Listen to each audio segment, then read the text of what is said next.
سنة. إلى زمن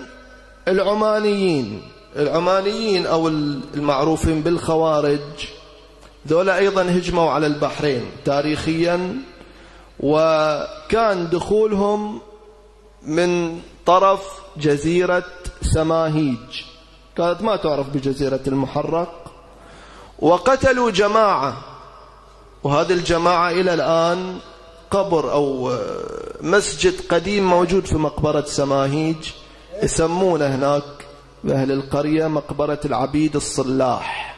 هي الطريقة، يعني العباد الصالحين، ناس حسب الرواية أنهم قتلوا أثناء تأديتهم للصلاة، ولهم يعني بدأوا أهالي القرية من ذيك السنوات كرموا هؤلاء الشهداء بحيث أنهم حصروا لهم جزء من هذه المقبرة، وظلت متوارثة جيل بعد جيل أن هؤلاء دفنوا في هذه المنطقة.